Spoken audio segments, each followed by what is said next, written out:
Hello बच्चों, कैसे हो। Welcome to Alpha Institute. मेरा नाम प्रीतेश सर है। मैं आपको फिजिक्स पढ़ाता हूँ। हमने चैप्टर 1, 2, 3, 4 ऑलरेडी कंप्लीट कर दिए हैं। उसके सब एग्जाम्पल और एक्सरसाइज भी खत्म कर दिए हैं। आज हम चैप्टर 5 शुरू करने जा रहे हैं, मैग्नेटिज्म एंड मैटर। आज हम उसकी सभी थियरी आज एक ही चैप्टर, एक ही पीरियड में, एक ही लेक्चर में हम खत्म करने वाले हैं। सबसे पहले तो अभी तक आपने सब्सक्राइब नहीं किया है तो सब्सक्राइब कर दो। दूसरी बात, ये वीडियो आपके फ्रेंड सर्कल में भी भेजो और उनको भी सब्सक्राइब करवाओ। तीसरी बात, ये जो भी मैं हैंड रिटन नोट्स लिखता हूँ वो आपको लिखने की जरूरत नहीं है, वो डिस्क्रिप्शन बॉक्स में रखी हुई है। चौथी बात, अगर आपने आगे के वीडियो नहीं देखे हैं तो वो देखने हैं तो वो भी प्लेलिस्ट में रखे हुए हैं, वहां से आप ले सकते हो। ओके, तो चलो आज हम chapter 5 magnetism and matter. Magnetism किसका होता है? मैग्नेट का। हम मैग्नेट से परिचित है। ओके, मैग्नेट होता है तो मैग्नेट में क्या होता है? नॉर्थ पोल साउथ पोल होता है, ये पता है। दूसरा क्या पता है कि मैग्नेट होता है वो आयन को क्या करता है? अट्रैक्ट करता है। तीसरी बात क्या पता है? अगर दो मैग्नेट है, दोनों के सेम पोल है, दोनों के नॉर्थ नॉर्थ या साउथ साउथ पोल है, एक दूसरे के नजदीक लाएंगे तो क्या होगा? रिपल्सन होगा। और ऑपोजिट पोल लाएंगे, एक का नॉर्थ और दूसरा का साउथ लाएंगे तो वो क्या करेंगे? अट्रैक्शन करेंगे। तो ये सब तो हमें कॉमन नॉलेज है, तो वो कॉमन नॉलेज के बारे में ही ये क्वेश्चन है। देखो यहाँ पर give some of the commonly known ideas regarding magnetism. Magnetism के बारे में जो सामान्य जो ज्ञान है, कॉमनली नोन आइडियाज है, जो आपको पता होने चाहिए, वो इसके बारे में लिखना है। 2 मार्क्स का बहुत अच्छा सा क्वेश्चन है, तो अगर आए तो जाना नहीं चाहिए। ओके, क्या है? Give some of the commonly known ideas regarding magnetism. अच्छा, हेडिंग है मैग्नेटिज्म एंड मैटर। मैग्नेटिज्म तो हमने बोल दिया कि मैग्नेटिज्म यानी इफेक्ट ऑफ मैग्नेट। ओके, अब ये मैटर क्यों लिखा है? तो ये जो मैग्नेटिज्म के जो प्रॉपर्टीज होते हैं, ओके, उसके अकॉर्डिंग जो मैटर होते हैं, अलग अलग मैटर, उसके अलग अलग क्लासिफिकेशन करते हैं वो लोग। फिर से बोलता हूं, मैग्नेटिज्म के अलग अलग प्रॉपर्टीज होती है, उस प्रॉपर्टी के अकॉर्डिंग जो मैटर होते हैं, ऐसा नहीं होता है कि कोई एक मैटर है वो सभी प्रॉपर्टी कंटेन करता है, ऐसा जरूरी नहीं है। तो किस टाइप की वो मैग्नेटिज्म की प्रॉपर्टी कंटेन करता है, उसके हिसाब से उनका अलग अलग क्लासिफिकेशन किया है। 3 भाग में क्लासिफिकेशन किया है। पहला है डायामैग्नेटिक मैटर, दूसरा है पैरामैग्नेटिक मैटर और तीसरा है फेरोमैग्नेटिक मैटर। ओके, तो तीनों बारे में हमें यहाँ पर पढ़ना है। तो शुरू करते हैं। पहले तो give some of the commonly known ideas regarding magnetism. तो पहले हमें ये पता होना चाहिए कि earth behaves as a magnet with the magnetic field pointing from the geographic south to the north। अब देखो, जो हमारी अर्थ है वो भी एज अ मैग्नेट वर्क करती है। अब मैग्नेट है तो उसके दो पोल होने चाहिए, नॉर्थ एंड साउथ। ओके, तो उसकी जो डायरेक्शन होती है, जियोग्राफिक डायरेक्शन, वो साउथ टू नॉर्थ होती है। एमसीक्यू में ध्यान रखना है, south to north, north to south मत लिखना। Earth behaves as a magnet with the magnetic field pointing from the geographic south to the north। Okay, अच्छा, दूसरा बार मैग्नेट। बार मैग्नेट यानी सिंपल, जो हम मैग्नेट बोलते हैं उसको बार मैग्नेट, जो सिंपल मैग्नेट होता है उसको बार मैग्नेट बोलते हैं। When a bar magnet is freely suspended, जब उसको एयर में फ्रीली सस्पेंडेड करते हैं यानी हैंग करते हैं, okay, it points in the north south direction. Bar magnet है वो नॉर्थ साउथ डायरेक्शन में स्टेडी होता है। देखो, अर्थ का डायरेक्शन क्या है? मैं अर्थ का मैग्नेटिक फील्ड का direction geographic south to north, और जो बार मैग्नेट है उसका मैग्नेटिक फील्ड का डायरेक्शन नॉर्थ साउथ डायरेक्शन है। तो देखो दोनों में ध्यान रखना है। अर्थ के लिए पूछे तो south to north, bar magnet के लिए पूछे तो नॉर्थ टू साउथ। तो एमसीक्यू में आए तो उसका 1 मार्क्स जाना चाहिए नहीं। अर्थ के लिए क्या है, साउथ टू नॉर्थ। और बार मैग्नेट को जब हम एयर में हैंग करते हैं, ओके, फ्रीली सस्पेंडेड करते हैं, तो उसका जो मैग्नेटिक फील्ड है उसकी डायरेक्शन क्या होती है, north to south direction. Okay, अच्छा। There is a repulsive force. अभी मैंने जो बात की ना, सेम पोल, दो मैग्नेट है, दोनों के सेम पोल होंगे नॉर्थ नॉर्थ, तो वो दोनों repel to each other, they repel to each other, दोनों एक दूसरे को रिपल करेंगे, ओके, अट्रैक्शन नहीं करेंगे। there is a repulsive force when the like poles, like यानी same poles of two magnets are brought close together। अगर हम दो मैग्नेट के like poles यानी सेम टाइप के पोल को एक दूसरे के नजदीक, क्लोज टूगेदर, नजदीक लाएंगे, तो वहां पर कौन सा फोर्स क्रिएट होगा, रिपल्सिव फोर्स क्रिएट होगा। इससे उल्टा, there is attractive force when the unlike poles of the magnets are brought close together। अगर अनलाइक पोल्स है, अनलाइक यानी एक का उत्तर ध्रुव है और दूसरे का दक्षिण ध्रुव है, यानी एक का नॉर्थ पोल है दूसरा का साउथ पोल है, ओके, और एक दूसरे को नजदीक लाएंगे, क्लोज टूगेदर, तो वो दोनों एक दूसरे को क्या करेंगे, अट्रैक्ट करेंगे। तो ये जो जितने पॉइंट है, ओके, पहला पॉइंट कौन सा, पहला पॉइंट जो अर्थ है, पहला पॉइंट ये अर्थ, हम अलग ही कलर लेते हैं, ओके, तो अलग कलर दिखे। अच्छा, जो अर्थ है, ओके, ये अर्थ, ये जो अर्थ है, ओके, उसका मैग्नेटिक फील्ड किस डायरेक्शन में होता है, geographic north to south, okay. यहां पर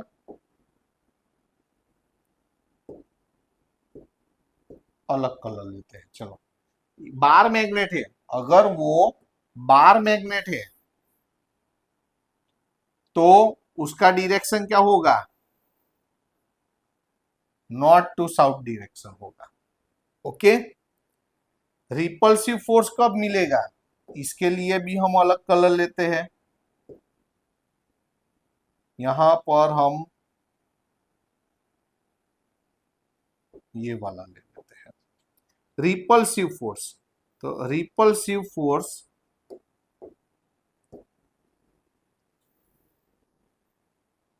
रिपल्सिव फोर्स कब लगेगा, जब लाइक पोल्स होंगे,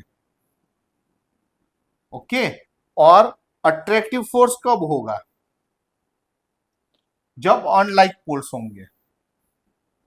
अच्छा, तो ये हाईलाइट कर दिए हमने पॉइंट कि अर्थ है तो उसकी मैग्नेटिक फील्ड की direction geographic south to north है, बार मैग्नेट है तो नॉर्थ टू साउथ है।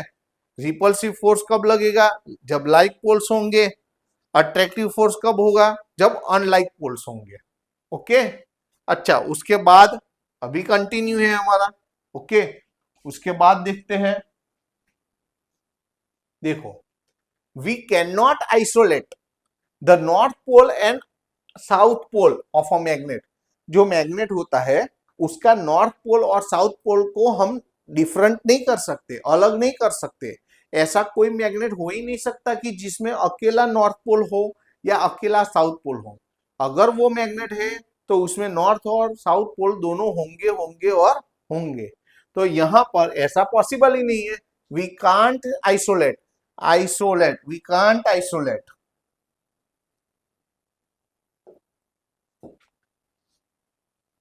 कैन नॉट आइसोलेट, ये याद रखना है। थोड़ा प्रॉपरली करते हैं, we can't isolate the north pole and south pole. It is possible to make magnets out of iron and all its alloys. अगर आपको मैग्नेट फॉर्म करना है, मैग्नेट को आपको बनाना है, तो आप आयन या उसकी एलॉय का यूज कर सकते हो। It is possible to make magnet out of iron and its alloy. आपको मैग्नेट बनाना है तो आयन और इट्स एलॉय का यूज करना है। तो यहां कौन सा पॉइंट याद रखना है? Ion and its alloy. Ion and its alloy. Okay, अच्छा। अब देखो दूसरा क्वेश्चन। तो पहले क्वेश्चन में कितने 5 पॉइंट हमने, पहला पॉइंट कौन सा था? Direction, magnetic direction of earth. दूसरा मैग्नेटिक डिरेक्शन ऑफ बारपोल। तीसरा रिपल्सिव फोर्स कब लगता है, अट्रैक्टिव फोर्स कब लगता है। चौथा हम उसके जो पोल्स होते हैं उसको आइसोलेट नहीं कर सकते हैं। और लास्ट वाला, अगर मैग्नेट बनाना है तो आयन या उसकी एलॉय का यूज कर सकते हैं। ओके, अच्छा। उसके बाद give the characteristics of the magnetic field lines. Magnetic field lines है, उसके कैरेक्टरिस्टिक्स आपको लिखनी है। तो 4 कैरेक्टरिस्टिक्स है, 2 मार्क्स में आए तो चारों की चारों आपको लिखनी है। पहली क्या है? The magnetic field lines of a magnet forms continuous close loop. क्या फॉर्म करती है? Continuous close loop. Magnetic field lines of a magnet form continuous close loop. तो ये कंटिन्यूअस क्लोज लूप है, वो वर्ड इंपॉर्टेंट है, वो आपको याद रखना है ये। Okay, the magnetic field lines of a magnet form continuous close loop. The tangent to the field line at a given point. ऐसा बोलते हैं कि जो मैग्नेटिक फील्ड लाइंस होती है उसके ऊपर कोई भी पॉइंट हो, वहां पर अगर आप टेंजेंट ड्रॉ करोगे तो वो टेंजेंट क्या देगा, क्या रिप्रेजेंट करेगा? The direction of magnetic field. क्या शो करेगा? Direction of magnetic field. तो ये टेंजेंट है, ये जो टेंजेंट है वो क्या रिप्रेजेंट करेगा? Direction of magnetic field.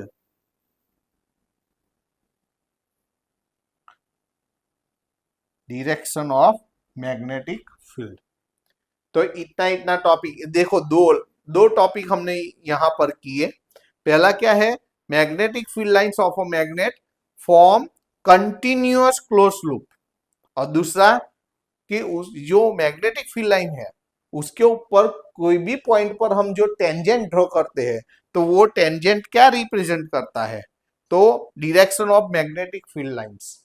Okay, direction of magnetic field, magnetic field की डायरेक्शन शो करता है ये टेंजेंट। ओके, चलो उसके बाद if the number of field lines is more. अगर जो फील्ड लाइंस है, मैग्नेटिक फील्ड लाइंस ज्यादा है तो मैग्नेटिक फील्ड भी ज्यादा होगा। If the number of field lines is more than the magnetic field also more. देखो, if the number of field lines is more then the magnetic field also will be more। तो क्या याद रखेंगे कि if magnetic field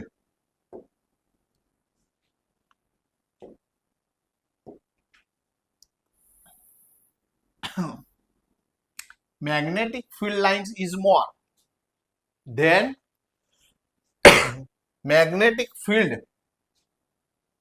then field also, field यानी magnetic field also will be more। समझ आ गया? अगर फील्ड लाइंस ज्यादा होगी तो फील्ड भी यानी मैग्नेटिक फील्ड भी ज्यादा होगा।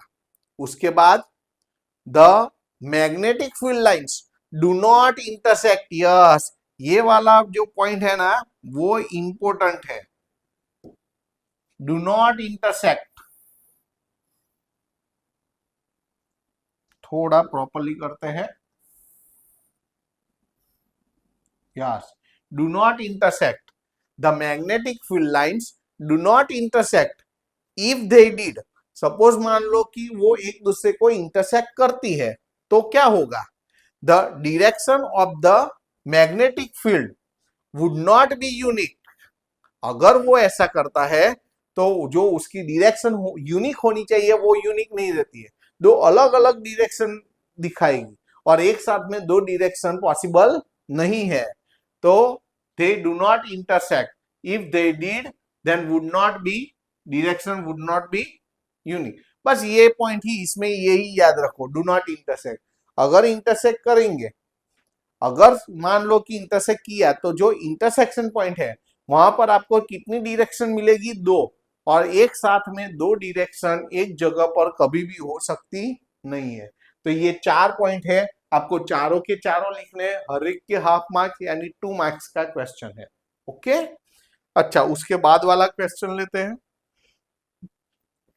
Right analogy between electrostatic and magnetism, electrostatic और मैग्नेटिज्म के बीच में क्या क्या कॉमन है, क्या क्या डिफरेंस है, कितना डिफरेंस है, ओके, वो हमें ध्यान में रखना है। पहले ये सब इलेक्ट्रोस्टैटिक के लिए है, ये सब मैग्नेटिज्म के लिए है। क्या है ये पहला जो दिया है ना 1/ε0 और μ0, वो कांस्टेंट है, वो क्या है,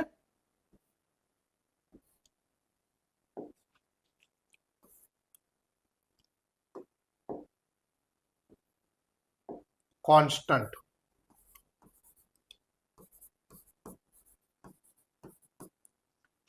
चलो कांस्टेंट, ओके, थोड़ा बड़ा कर दे।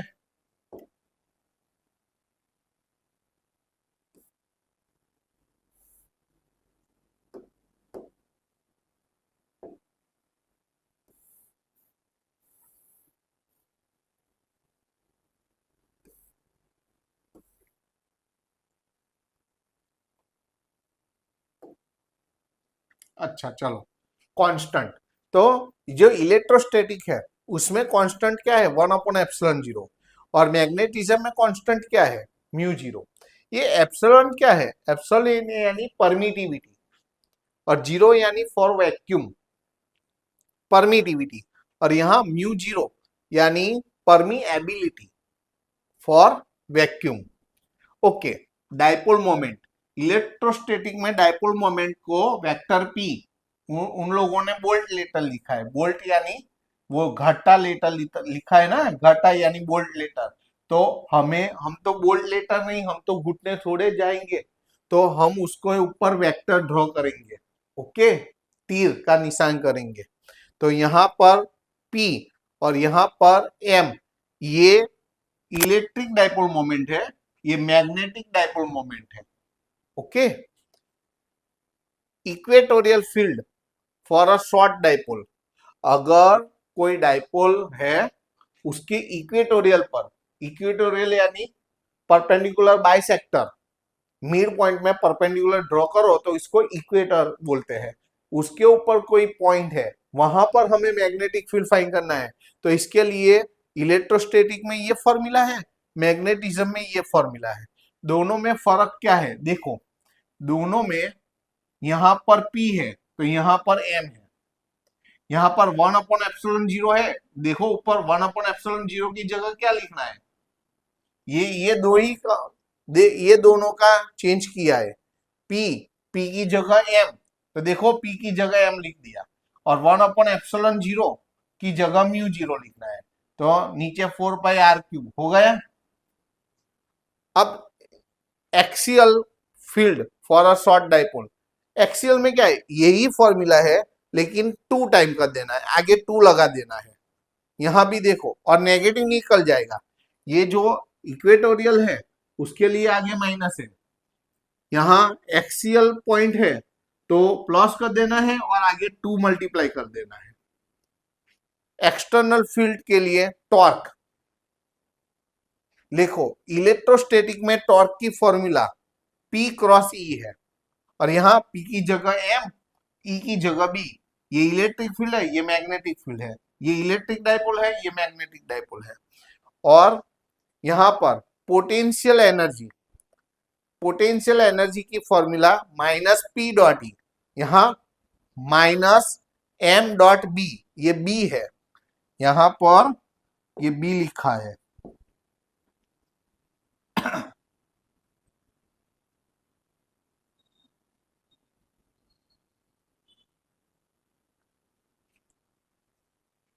नहीं हुआ, फिर से कर देते हैं। हो गया, चला जाता है ना, कोई बात नहीं, लेकिन ये क्या है, बी है हमारा। ओके, क्लियर हो गया। तो ये इतनी इतनी एनोलॉजी है, वो आपको दिखानी है, यहां पर बी लिखा है। ओके, चलो उसके बाद derive the equation of magnetic potential energy, derive the equation of magnetic potential energy and write its cases। आपको मैग्नेटिक पोटेंशियल एनर्जी की इक्वेशन निकालनी है। ये मैग्नेटिक पोटेंशियल एनर्जी यानी ये U M is equal to minus vector M dot vector B, ये लाना है आपको। तो पहले वी नो दैट टॉर्क की फॉर्मूला अभी अभी हमने आगे दिखी, torque is equal to vector M cross vector B, cross product निकालेंगे तो दोनों स्केलर वेक्टर है तो उसकी जगह स्केलर हो जाएगा और साइन थीटा हो जाएगा। क्रॉस प्रोडक्ट निकलेगा तो साइन थीटा आएगा, डॉट प्रोडक्ट निकलेगा तो कॉस थीटा आएगा। यहाँ इसको इक्वेशन 1 दे दो। अब आपको ये फॉर्मूला लेनी है, मैग्नेटिक एनर्जी की formula integration of tau with respect to theta. ये जो टॉर्क है, टॉर्क का इंटीग्रेशन लेना है with respect to theta. Torque की वैल्यू रख देनी है फ्रॉम इक्वेशन 1, फ्रॉम इक्वेशन 1 यहां से टॉर्क की वैल्यू रखो। टॉर्क की वैल्यू क्या रखनी है, M B sine theta. Okay, तो यहां पर पहले तो आपको ये फॉर्मूला याद आनी चाहिए। अगर ये फॉर्मूला ही याद नहीं आएगी तो गई भैंस पानी में, तो आगे कुछ हम कर ही नहीं पाएंगे।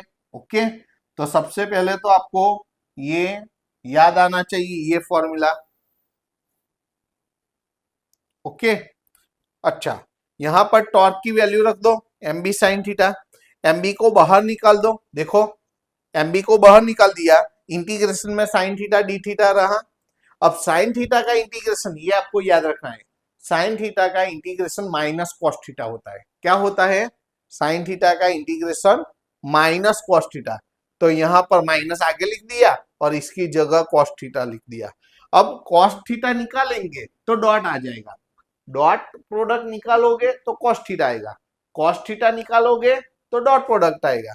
तो कॉस निकाल दिया तो बीच में डॉट प्रोडक्ट आ गया और ये दोनों वेक्टर फॉर्म में आ गए। ओके, तो यही तो हमारी फॉर्मूला है। अब उसके केसेस भी लिखने हैं, तो यहां पर इसके 3 केस है।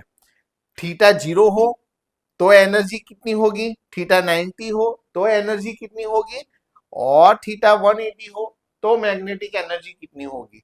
अब देखो थीटा 0 हो, यहां पर रखना है हर बार, यहां पर थीटा 0 हो तो कॉस 0 की वैल्यू 1 नहीं लिखोगे तो चलेगा, तो माइनस एम बी आ गया। थीटा 90, यहाँ 90 रखो, कॉस 90 की वैल्यू 0, कॉस 90 की वैल्यू 0, 0 इंटू समथिंग 0 तो सब 0 हो जाएगा।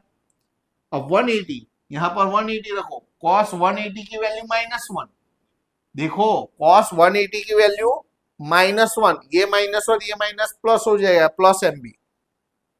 ओके, तो ये आपको याद रखना है, कॉस 180 की वैल्यू, रीजन साथ में लिखना है तो लिख सकते हो आप, यहां पर रीजन करके लिखना है cos 180 is equal to -1।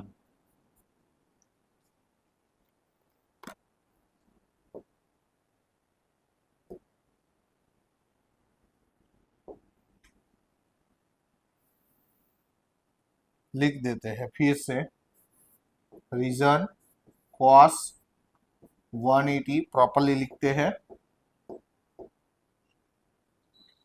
Cos 180 is equal to -1।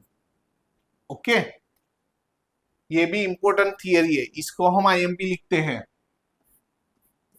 ये थियरी तैयार करनी है आपको। ओके, अच्छा उसके बाद वाली थियरी देखते हैं।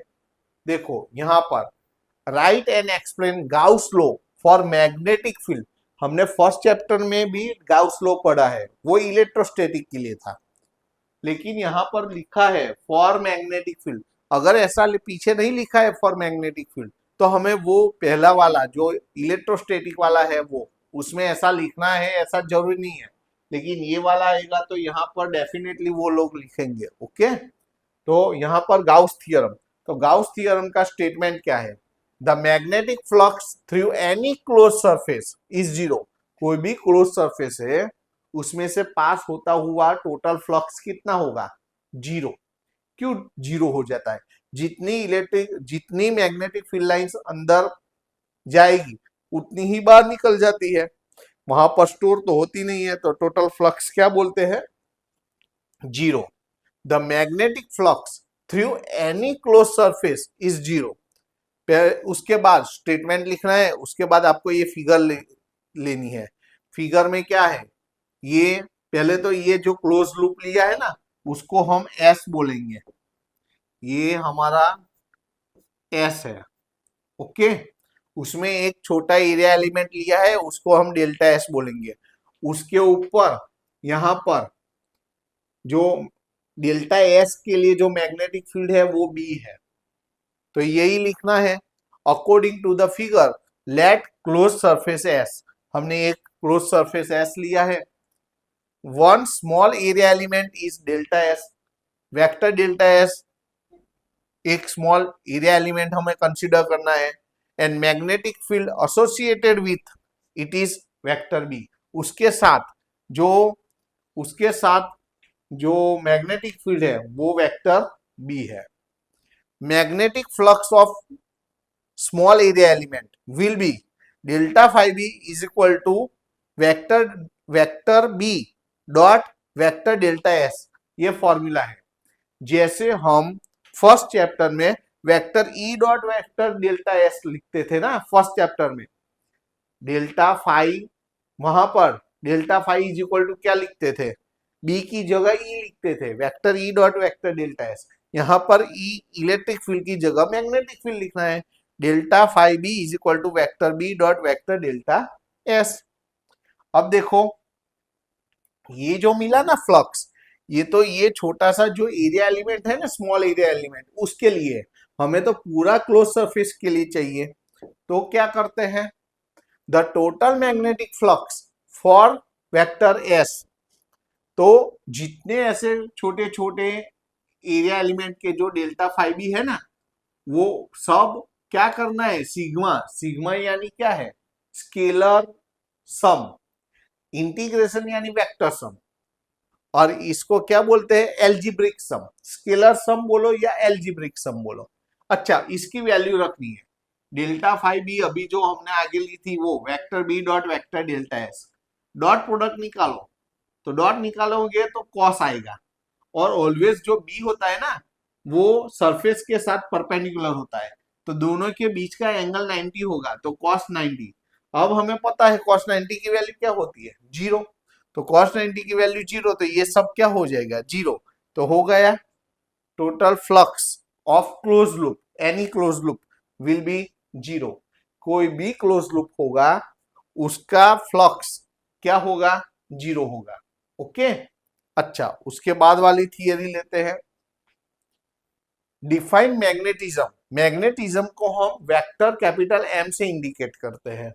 Define magnetism and give its formula, unit and dimensional formula. पहला तो आपको उसकी डेफिनेशन लिखनी है, उसके बाद उसकी फॉर्मूला लिखनी है, उसके बाद यूनिट लिखना है, और लास्ट में डायमेंशनल फॉर्मूला। ये मई 2021 में भी आ गया है, ये मई 2021 में आ चुका है। मई 2021 में 2 मार्क्स का क्वेश्चन आ चुका है। ओके, तो हर एक के हाफ मार्क हाफ मार्क्स और इसका हाफ, तो टोटल 2 मार्क्स। पहली डेफिनेशन, फॉर्मूला पर से आपको डेफिनेशन जल्दी याद रहेगी। Net magnetic dipole moment per unit volume, net magnetic dipole moment per unit volume, it is known as magnetism. तो वही लिखा है, net dipole moment per unit volume is known as magnetism. Net dipole moment per unit volume is known as magnetism. Okay, तो ये उसके ऊपर से इसका ये मैथमेटिकल फॉर्म यानी फॉर्मूला हो गई। अब उसका यूनिट है, तो उसका यूनिट क्या है, तो एम्पियर मीटर इनवर्स। ये कैसे आया, तो ये जो नेट मैग्नेट है, देखो नेट डाइपोल मोमेंट है ना, उसकी फॉर्मूला, इसका यूनिट क्या है, एम्पियर मीटर स्क्वायर है, अपॉन में वॉल्यूम, वॉल्यूम का यूनिट क्या है, मीटर क्यूब है।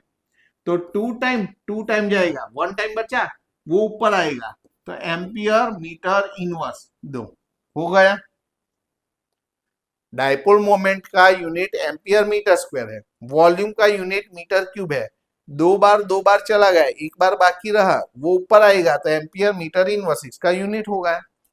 अब उसके ऊपर से अब देखो, एम्पियर डायमेंशनल फॉर्मूला, एम्पियर यानी A1 और मीटर यानी लेंथ L-1 हो गया। तो ये उसकी डायमेंशनल फॉर्मूला है, इट्स डायमेंशनल फॉर्मूला। तो ये आपके माइंड में अगर ये कॉन्सेप्ट क्लियर होगा ना, तो आपको ये रटना नहीं पड़ेगा। ओके, तो ऐसे ही मेमोराइज हो जाएगा। अच्छा, तो ये हमारा रफ है, तो अभी निकाल देता हूं मैं। तो बहुत इजी और 2 मार्क्स के लिए बहुत, देखो ऐसी भी थियरी आ सकती है। ये मेरे तरफ से आईएमपी है, ये तैयार रखनी है आपको। ये थियरी भी आपको इंपॉर्टेंट तैयार रखनी है। अब देखो, derive the relation between vector B and vector H. पहले तो वेक्टर बी को क्या बोलते हैं, वेक्टर एच को क्या बोलते हैं। वेक्टर बी यानी मैग्नेटिक फील्ड, और ये वेक्टर एच यानी मैग्नेटिक इंटेंसिटी। बी यानी मैग्नेटिक फील्ड और वेक्टर एच यानी मैग्नेटिक इंटेंसिटी। ओके, दोनों के बीच का रिलेशन ये लाना है, vector B is equal to mu vector H, ये लाना है। कैसे लाते हैं, देखो सबसे पहला म्यू जीरो यानी फॉर वैक्यूम, और वेक्टर बी एम यानी मीडियम, कोई मीडियम है तो उसका मैग्नेटिक फील्ड की फॉर्मूला और वैक्यूम के लिए मैग्नेटिक फील्ड की फॉर्मूला, दोनों हमें देखो, पहले इसकी फॉर्मूला हम अगले चैप्टर में पढ़ चुके हैं। वेक्टर बी जीरो यानी म्यू जीरो एन आई, यहाँ पर एन आई यानी एच होगा, एच यानी एन आई, हनी हनी ऐसे हम याद रख सकते हैं, हनी। तो एन आई की जगह आपको क्या लिखना है, वेक्टर एच, इसको इक्वेशन नंबर 1 दे दो। अब मीडियम के लिए मैग्नेटिक फील्ड क्या है, म्यू जीरो वेक्टर एम, इसको इक्वेशन 2 दे दो। अब ये दोनों का टोटल करेंगे तो हमें टोटल मैग्नेटिक फील्ड मिलेगा। तो ये दोनों का देखो, vector B zero plus vector B M is equal to vector B, दोनों की वैल्यू रख दो। इसकी वैल्यू क्या आई है, म्यू जीरो वेक्टर एच, इसकी वैल्यू क्या आई है, म्यू जीरो वेक्टर एम, दोनों में से म्यू जीरो कॉमन निकालो, तो vector H plus vector M, इसको इक्वेशन नंबर 3 दे दो। पहले तो आपको ये 3 इक्वेशन कंप्लीट आ जाने चाहिए। तो वेक्टर बी जीरो यानी म्यू जीरो एन आई, उसमें एन आई की जगह वेक्टर एच लिखना है, इसको इक्वेशन 1। दूसरा, vector B M is equal to mu zero capital M, mu zero vector capital M, इसको इक्वेशन 2 बोल दो। अब दोनों का टोटल करो, vector B zero plus vector B M, दोनों की वैल्यू रखो, mu zero vector H plus mu zero vector M, mu zero common निकालो, तो ये हमारा इक्वेशन नंबर 3 हो गया। अब देखो, ये याद रख, पहले तो ये आना चाहिए, यहां से आपको याद आना चाहिए कि मुझे क्या लिखना है। तो ये याद रखना है आपको कि magnetism always directly proportional with the magnetic intensity. ये जो मैग्नेटिज्म होता है वो मैग्नेटिक इंटेंसिटी के साथ डायरेक्टली प्रोपोर्शन में होता है, ये ज्यादा तो ये भी ज्यादा, ये कम तो ये भी कम। अब प्रोपोर्शन निकालेंगे, तो प्रोपोर्शन निकालेंगे तो कांस्टेंट आएगा, इस कांस्टेंट को हम काई बोलते हैं। क्या बोलते हैं, काई, KAI, काई। इसमें क्या करना है, एक्स एक्स जैसा ही है, लेकिन ये जो है ना, ये एंड इसको लंबा करना है। जैसे बी और बीटा में क्या फर्क है, बीटा में वो हम उसका देखो, ये बी है, ये बी है, एक मिनट, ये बी है और ये बीटा है। देखो दोनों में फर्क क्या है, बस तो ये एक्स है और ये काई है। देखो ये लंबा कर देना है। ओके, तो काई, अब ये जो वैल्यू आई इसको हमें इक्वेशन 3 में रखना है। तो ये रफ है तो अभी मैं निकाल देता हूं। अब देखो इसकी वैल्यू, वेक्टर एम की जगह एक्स, यहाँ वेक्टर एम की जगह काई वेक्टर एच यहां लिख देना है। तो देखो, तो यहां लिख दिया। देखो vector B is equal to ये mu zero vector H plus vector M की जगह काई वेक्टर एच। अब दोनों में से वेक्टर एच को कॉमन निकालो, तो यहाँ क्या बचा, या अब देखो, अब इसमें जो ये है वन प्लस काई को हम म्यू आर बोलते हैं। म्यू आर यानी क्या है, relative permeability. One plus chi को हम क्या बोलते हैं, रिलेटिव परमिएबिलिटी। तो इसकी जगह पर म्यू आर रख दो, तो vector B is equal to mu zero mu R vector H. अब म्यू आर की फॉर्मूला ये है, अब देखो म्यू आर यानी म्यू अपॉन म्यू जीरो, तो म्यू जीरो को इस तरफ लाओ, तो mu zero into mu R की जगह हम क्या लिख सकते हैं, म्यू। तो देखो mu zero into mu R की जगह म्यू लिखो और वेक्टर एच, देखो ये आ गया रिलेशन। बहुत इंपॉर्टेंट थियरी है, ये बहुत बार आ चुकी है। नॉट ओनली आईएमपी, इसको मोस्ट आईएमपी लिखो, ओनली आईएमपी नहीं, इसको मोस्ट आईएमपी लिखो। ओके, ये आपको तैयार रखनी है, मेरे तरफ से ये थियरी तैयार रखना। ओके, अच्छा उसके बाद यस, अब इस चैप्टर का बिग बॉस। अब देखो ये 3 थियरी है, डायमैग्नेटिज्म, पैरामैग्नेटिज्म, फेरोमैग्नेटिज्म। 3 में से कोई एक थियरी 100% आएगी, 100% आनी चाहिए। ये चैप्टर में सबसे ज्यादा तो इसका ही इंपॉर्टेंट है। मैंने सबसे पहले बोला था कि जो मैटर होते हैं उसमें अलग अलग मैग्नेटिज्म के प्रॉपर्टीज रहती है और उसके अकॉर्डिंग उसका क्लासिफिकेशन होता है। और कितने पार्ट्स में, 3 टाइप में, पहला डायमैग्नेटिज्म, दूसरा पैरामैग्नेटिज्म, तीसरा फेरोमैग्नेटिज्म। तो ये डायमैग्नेटिज्म यानी कैसी प्रॉपर्टी कंटेन करते हैं, तो उस मैटर को हम डायमैग्नेटिज्म बोलते हैं। ऐसे जो मैटर उसमें कौन सी टाइप की प्रॉपर्टी कंटेन करते हैं, तो उसको हम पैरामैग्नेटिज्म बोलते हैं। और ऐसे कौन से मैटर है कि उसकी कैसी प्रॉपर्टी है मैग्नेटिज्म की, कि हम उसको फेरोमैग्नेटिज्म कहते हैं। तो उसके बारे में पढ़ना है। देखो मैंने आपको याद रह जाए ना, इसलिए मैंने बहुत अच्छी तरह से तीनों में सिमिलरिटीज क्या है, तीनों में डिफरेंस क्या है, ऐसे ही आपको, ऐसे नहीं, आपको तो एग्जाम में तो कोई एक ही आएगा है, राइट अबाउट डायमैग्नेटिज्म 3 मार्क्स में। ओके, राइट अबाउट पैरामैग्नेटिज्म या राइट अबाउट फेरोमैग्नेटिज्म, तो किसी एक के बारे में ही लिखना है। देखो यहां पर it moves from stronger to weaker part of the external magnetic field. ये जो मैटर होता है, ओके, जिसको हम डायमैग्नेटिक बोलते हैं, तो उसमें क्या, उसको जब हम एक्सटर्नल मैग्नेटिक फील्ड में रखते हैं तो वो स्ट्रॉन्गर टू वीकर पार्ट, वो कहां से कहां, स्ट्रॉन्गर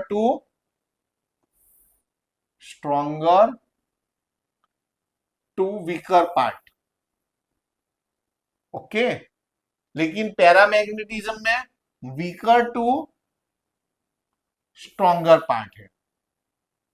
ओके, और यहां पर भी सेम है, वीकर टू स्ट्रॉन्गर पार्ट है। ये प्रॉपरली नहीं हुआ है, कर देते हैं। ओके, तो यहां पर जब डायमैग्नेटिक मैटर है उसको हम एक्सटर्नल मैग्नेटिक फील्ड में रखते हैं, तो वो स्ट्रॉन्ग मैग्नेटिक फील्ड से वीक मैग्नेटिक फील्ड की तरफ वो मूव होगा। यहां पर उसका उल्टा, ये दोनों में वीक मैग्नेटिक फील्ड से जो स्ट्रॉन्ग मैग्नेटिक फील्ड होता है उस तरफ वो मूव होता है। ओके, ये दोनों में ऐसा होता है। यहां पर magnet would repel to it, यहां पर मैग्नेट है वो डायामैग्नेटिज्म टाइप के जो मैटर है उसको क्या करेंगे, रिपल करेंगे। लेकिन यहां पर अगर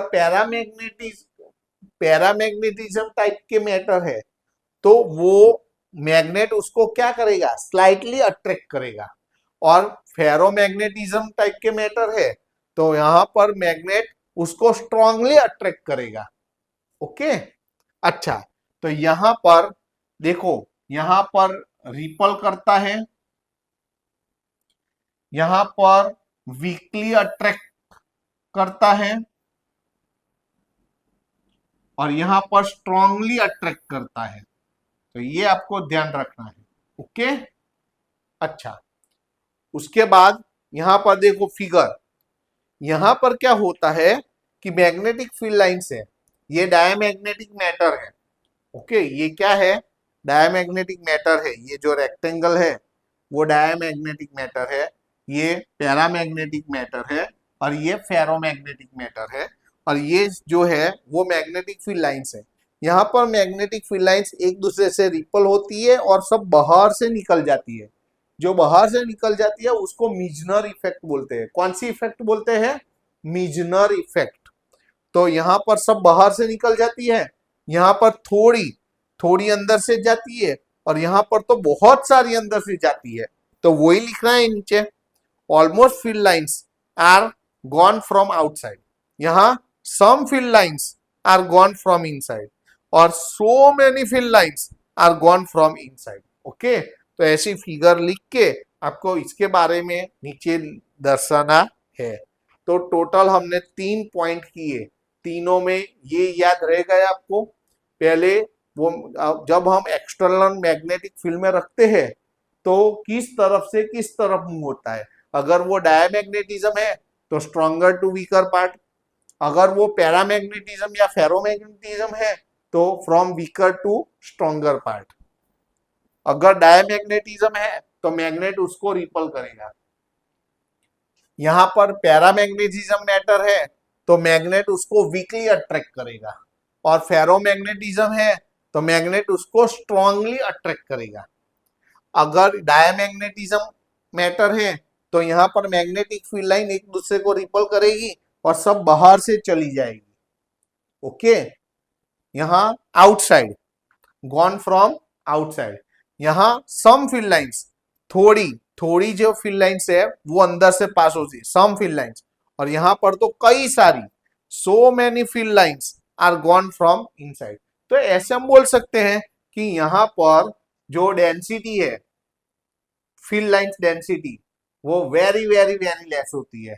यहाँ पर लेस होती है फील्ड लाइन डेंसिटी, और यहाँ पर field line density is much more, कई बहुत सारी होती है। तो ऐसा भी एक पॉइंट लिख सकते हो, अगर आपको लिखना है, बनाना है। ओके, तो आप वो भी लिख सकते हो। ओके, अच्छा, उसके बाद नंबर 4, अब देखो यहां पर magnetic field is decrease inside. यहां पर मैग्नेटिक फील्ड इनसाइड क्या होता है, डिक्रीज होता है, क्योंकि अंदर से मैग्नेटिक फील्ड लाइन पास ही नहीं होती है। तो अंदर क्या होगा, मैग्नेटिक फील्ड डिक्रीज होगा और ये दोनों में इंक्रीज होगा। यहां पर स्लाइटली इंक्रीज होगा और यहां पर स्ट्रांगली इंक्रीज होगा। तो देखो क्या यहां पर डिक्रीज होता है, यहां पर डिक्रीज होता है, यहां पर स्लाइटली डिक्रीज होता है और यहां पर स्ट्रांगली प्रॉपरली नहीं हुआ है।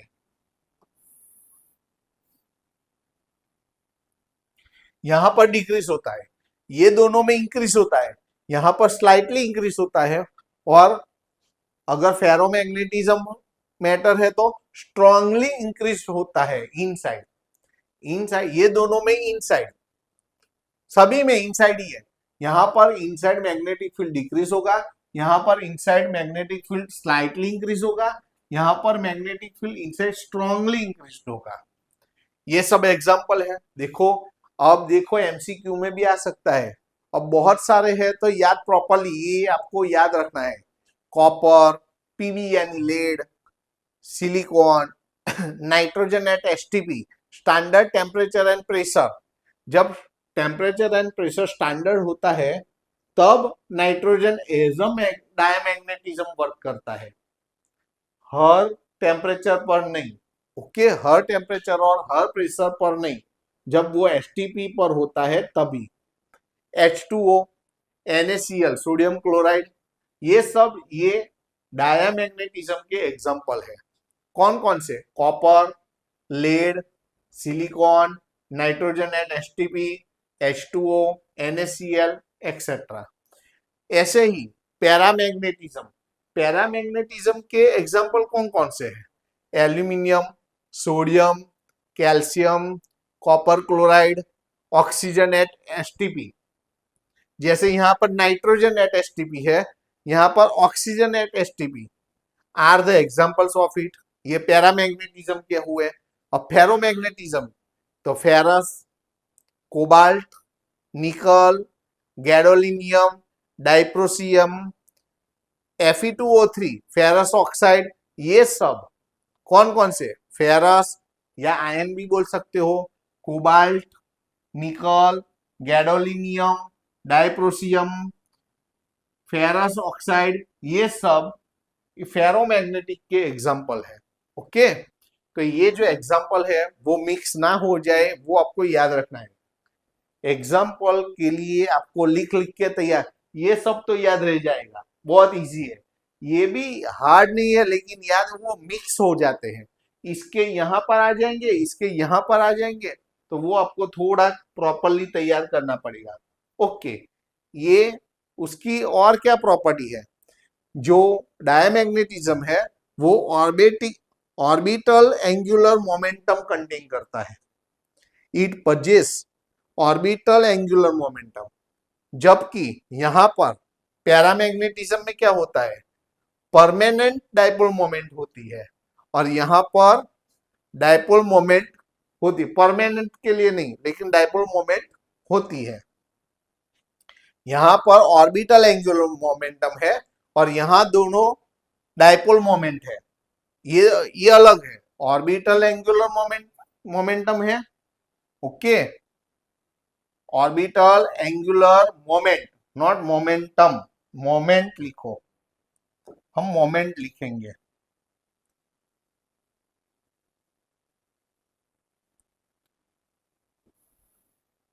मोमेंट,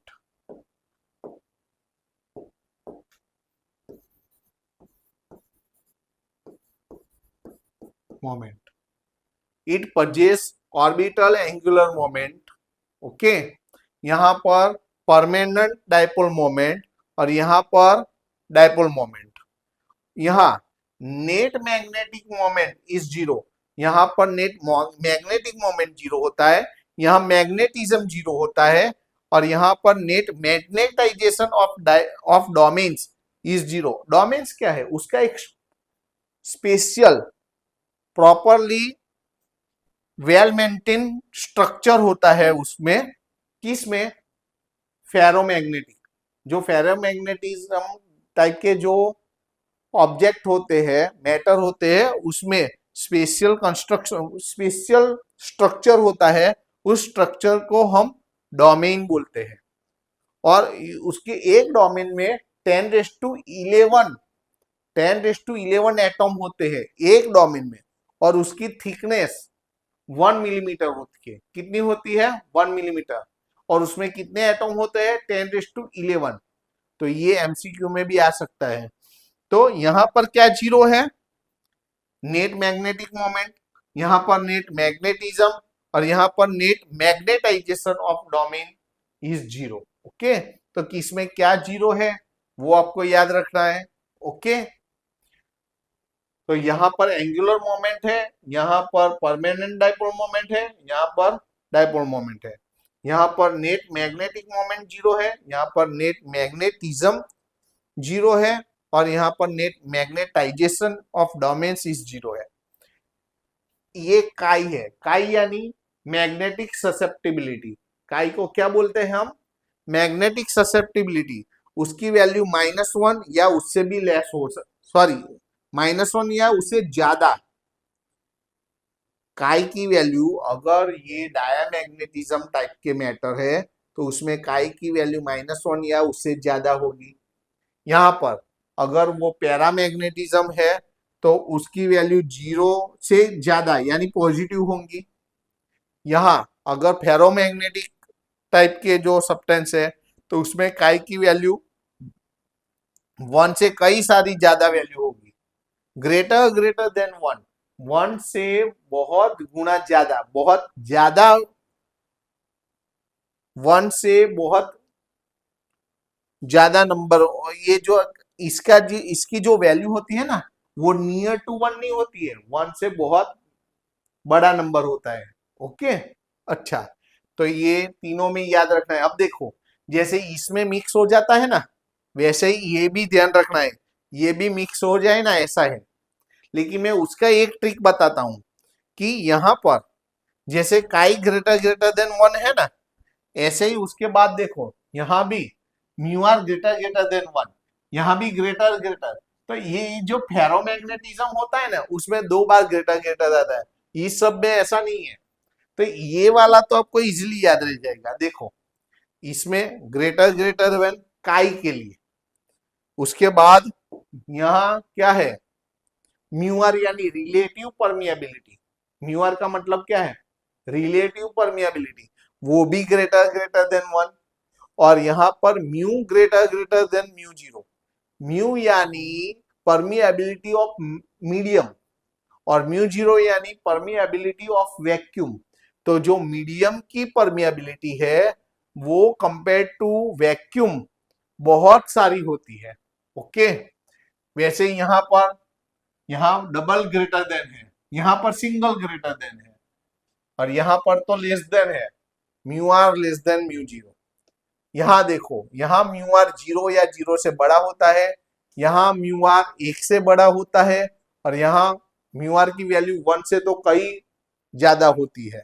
ओके, तो ये देखो, ये सब है ना, वो एमसीक्यू के लिए भी तैयार रखना है, और ये मिक्स ना हो जाए। ये जो 8, 9, 10, देखो ये 8 वाला टॉपिक, 8 नंबर का टॉपिक, और ये भी 5 नंबर का, 5 नंबर में जो एग्जांपल है वो भी मिक्स नहीं हो जाने चाहिए, ये भी मिक्स नहीं हो। नंबर 8, नंबर 9 और नंबर 10, ये जो 4 पॉइंट है, नंबर 5, नंबर 8, 9, 10, वो 4 बहुत कंसंट्रेशन से तैयार करना है आपको। ओके, और हो जाएगा।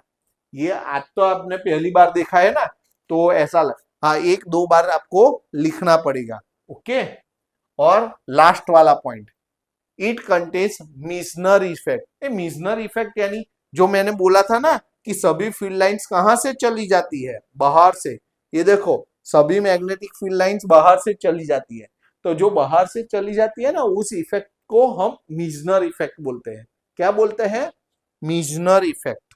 अच्छा, यहां पर ये क्या कंटेन करता है, random thermal motion of the atoms.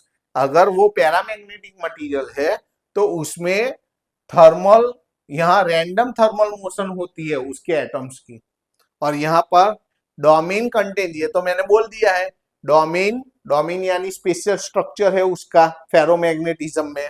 Domain contains 10⁻11 atoms and it's size is about 1 millimetre.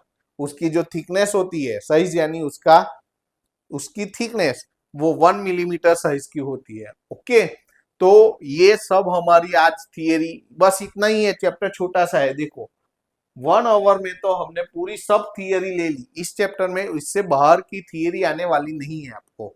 Okay, तो ये थियरी, कौन कौन सी थियरी ले, चलो हमने पहली कौन सी थियरी ली, तो सबसे पहली थियरी हमारी ये थी। चैप्टर का नाम क्या है, मैग्नेटिज्म एंड मैटर। और यहाँ पर write some of the commonly known ideas. Okay, पहले तो ये थियरी ली हमने। ओके, उसके बाद दूसरी वाली थियरी क्या थी, ये give the characteristics of the magnetic field lines, ये वाली ली दूसरी नंबर की। ओके, उसके बाद तीसरे नंबर की, तो तीसरे नंबर की थियरी कौन सी ली, right analogy between the electrostatic and magnetism, दोनों में क्या फर्क होता है।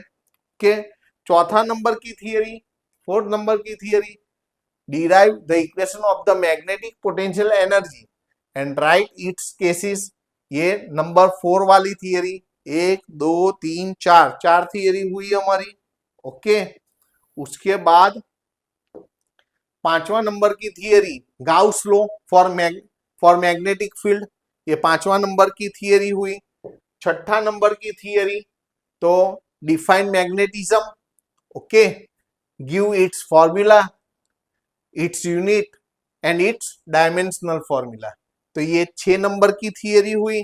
ओके, 7 नंबर की थियरी, अब ये 7 नंबर की थियरी कौन सी थी, derive the relation between vector B and vector H, vector B यानी magnetic field and vector H यानी मैग्नेटिक इंटेंसिटी, ये मैग्नेटिक फील्ड है, ये मैग्नेटिक इंटेंसिटी है, ये 7 नंबर की थियरी हुई। और उसके बाद ये 8 नंबर की थियरी है, 9 नंबर की थियरी, ये 10 नंबर की थियरी। देखो 8 नंबर की theory explain about diamagnetism, 9 number की थियरी एक्सप्लेन अबाउट पैरामैग्नेटिज्म, और 10 नंबर की थियरी राइट अबाउट फेरोमैग्नेटिज्म। और उसमें भी 5 नंबर का पॉइंट ध्यान से तैयार करना है। सब जो एग्जांपल्स है वो 8 9 10 ये काई की वैल्यू सब में कौन सी होती है।